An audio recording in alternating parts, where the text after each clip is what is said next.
what are your recollections of the 1967 war? This was 2 years before you first made your first tour, but watching it while you were teaching at seminary, I believe, at the time, Bible college. What did you see? How did that relate to the 48 experience for you? What were you seeing, and what were you sharing with your students? At the time, of course, the whole thing was so short that the 6-day war, that you really were not saying anything while it was going on. You were watching television and listening to the radio to just keep current with the amazing nature of what was occurring. The mightiness of God's intervening hand in that was something that the Jews themselves, as you're very aware, they've clearly recognized that there was some divine power, even on Jews that were not practicing people of faith. However liberal, it was very difficult for them not to say, they may even make jokes about it, and I heard that it was just, somebody's on our side kind of comments, because it was so profound of the intervening providence of God's hand in their behalf. And I think that one thing alone was so startling and stunning, it brought you back to review everything about the last times. It was the great later wake-up call following 48. And things as they occur today are of another ilk, and those were exciting times. They're frightening as we come now.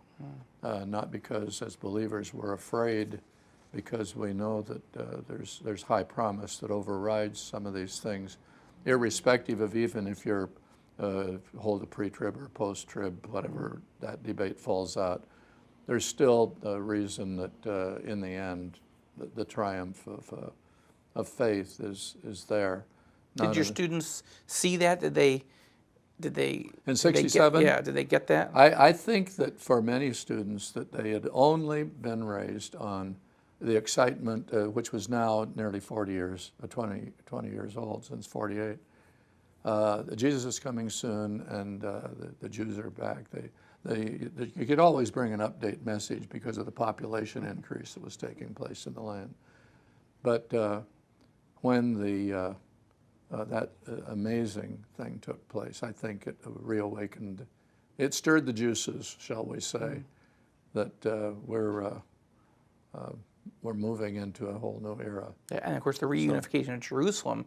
The land expansion was dramatic. The protection against the annihilation was dramatic. But the reunification of Jerusalem really brought it back to what your pastor was starting to talk about, even in 48. It's the Luke. It really, when they came in, and actually not just in the land, but when after 2,300 years that they controlled Jerusalem, mind-boggling, so that Jerusalem shall be taught down to the Gentiles until, and that's as many interpret, you've entered the last generation. Of course, we all know that the word generation is subject to a number of interpretations chronologically, but irrespective, you've come into, at the very least, you're in the last century. I don't mean century as we put numbers on them, but you're in the last 100 years. You're within striking distance. Yeah.